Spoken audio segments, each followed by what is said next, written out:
Ngayon pa lang, umaalingaw-ngaw na sa buong mundo ang mga reaksyon tungkol sa nangyaring pag-atake ng Amerika at Israel sa Iran. At kung akala ng iba na chismis lang ito, mali sila dahil totoo na itong nangyari. Ayon kay Joe Trostman, isang eksperto mula sa Foundation for Defense of Democracies. Right, historic moment for sure. Nevertheless, tatagalugin ko na lang para pare-parehas nating maunawaan. Isang makasaysayang hakbang ang naganap. Hindi man ito dumating sa inaasahang petsa, nangyari pa rin. At ngayon ang tanong, paano tutugon ng Iran? Hindi lang Iran ang dapat bantayan dito, kundi pati ang mga kaalyado at proxy groups nila sa rehiyon. Mula sa mga militanteng grupo sa Iraq, sa Lebanon, hanggang sa mga Houthi sa Yemen, kahit pa halos walang kibo ang mga ito nitong mga nakaraang 8 hanggang 9 na araw, hindi ibig sabihin ay wala silang gagawin. Ang mga grupong ito, bagamat bugbog na ang ilan, ay nananatiling banta. Hindi lang sa Israel kundi pati na rin sa mga base militar ng Amerika, sa Middle East at sa mga kaalyado nito. Sa ngayon tila lahat ay naghihintay, parang nakabitin sa ere, kung ano ang magiging tugon ng Iran at ng mga kaalyado nito. Pero isa pang mahalagang tanong, hanggang saan ang magiging papel ng Amerika sa tensyong ito? Ayon kay Trostman, nakadepende raw ito sa magiging galaw ng Iran. Ang dami ng ipinadalang puwersang militar ng Estados Unidos sa rehiyon ay sobra-sobra kumpara sa kinakailangan para sa isang simpleng airstrike. Ibig sabihin, handa sila sa posibleng sagot ng Iran, lalo na kung lalawak pa ang gulo. Halimbawa, kung magsimula ang mga grupong Iraqi na umatake sa mga base ng Amerika, agad silang makakakilos. At ito pa ang dapat tandaan, matagal nang sinasabi ng Iran at ng kanilang mga alyado na kung makikialam ang Amerika, tiyak ang kanilang pagganti. Ngayon na nga't nakialam na ang US, kaya nasa court na nila ang bola. Kung matatandaan, noong nakaraang taon, napatay ng Israel si Ismail Haniyeh, ang leader ng Hamas sa Tehran. 2 beses gumanti ang Iran noon pero hindi ito ganoon kalakas. Kaya may nagsasabi na baka paper tiger lang ang Iran. Mahilig magbanta pero walang kagat. Ngunit ligtas bang isipin na hindi na sila gaganti ngayon? Dahil lang ba sa matinding pahayag ni Pangulong Trump at sa bantang mas mabigat pang pagganti? Ayon kay Trostman, oo, mahina ngayon ang posisyon ng Iran. Malaki ang pinsalang natamo nila sa loob ng 8 hanggang 9 na araw ng pag-atake mula sa mga pasilidad militar, nuclear sites at iba pa. Pero huwag daw tayong masyadong kampante. Hindi pa raw natin nakikita ang pinakamatinding galit ng Iran. At baka hindi rin mismo Iran ang gumalaw, kundi ang mga grupong kasangga nila. Isang malaking problema raw ng Israel ngayon ay ang kakulangan sa missile interceptors. Sa dami ng kailangang salubungin na missile, unti-unting nauubos ang kanilang depensa. Kung magdesisyon ang Iran na sunod-sunod na magpakawala ng missile sa loob ng ilang araw, baka tuluyang maubusan ng panangga ang Israel. At kapag dumating sa puntong iyon, posibleng lumala pa ang kaguluhan ng sobra-sobra. Pero paano kung biglang sumali na rin sa gulo ang mga proxy groups ng Iran? Ibig sabihin, mas marami pang missile ang posibleng lumipad. Ang tanong, kaya pa bang ipagtanggol ng Israel ang kanilang himpapawid kung nauubos na ang kanilang missile interceptors? Kapag tumagal pa ang labanan, maaring mas malawak ang magiging pinsala. At hindi lang Israel ang nanganganib dito.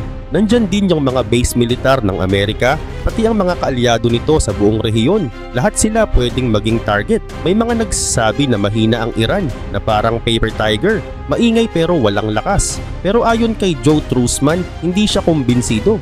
Aniya, may mga tagong armas pa ang Iran. At huwag din kalimutan, kilala rin ang Iran sa paggamit ng terorismo. Hindi lang missile at drone ang paraan nila ng pagganti. May mga naitalang kaso noon kung saan sinuportahan ng Iran ang mga grupo na umatake sa mga embahada, simbahan at iba pang soft targets, lalo na laban sa mga Hudyo, Amerikano at mga Israeli. Ito raw ang isa sa mga pinakakinatatakutan ni Trostman. Hindi lang missile kundi mga tahimik pero mapaminsalang atake. At kung may nanonood man ngayon na nagtataka, pwede kayang umatake ang Iran mismo sa loob ng Amerika?